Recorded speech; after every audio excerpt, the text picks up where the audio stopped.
I think sometimes as a youth, it might be kind of hard to change things. And then, like, from the adult's point of view, a lot of times they don't take what we have as, like, very credible. And so I think sometimes it can be hard, but, like, if you have a lot of people, like what we're doing in AYUDH, like, together saying the same thing, I think that creates a really strong message. Selfless service.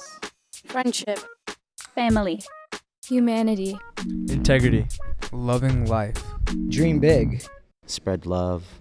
I feel that patience is an important trait that we should cultivate. As a youth, some of the questions that I would like to be asked is, are you okay?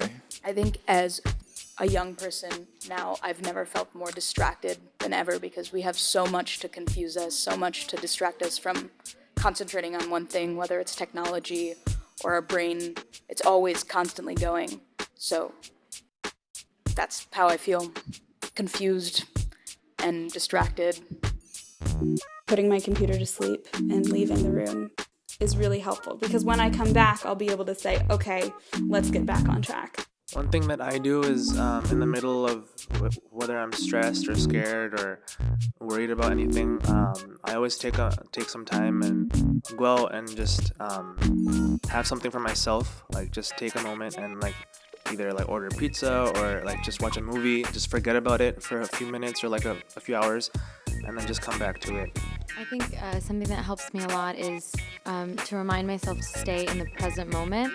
So I think what happens a lot is we tend to think ahead of ourselves, like we're always thinking 5 steps ahead and it stresses us out because we can't focus on one thing. I'm a big fan of checklists, so I make a list for everything and I just feel really good when I'm crossing it off, even if it's something silly like remember to eat dinner, check, and then you're like, I did a lot.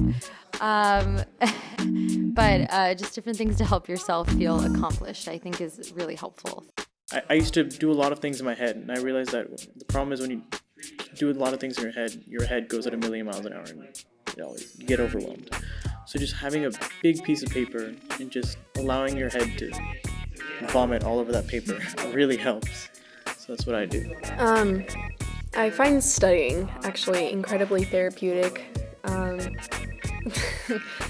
Something I like to do before I go to sleep, like in the morning while going to school, is listen to music. Like, I'll be really nervous, like over a test, but I'll just listen to music, and then I'll feel more calm. And it always helps me, You can find any type of music, and then you can just relate to it. And like, music is always there for you. So sometimes you need to take time out for yourself. I guess sometimes like society tells you that's selfish or you're greedy for just thinking about yourself and not others, but you can only really help others if you love yourself and know yourself.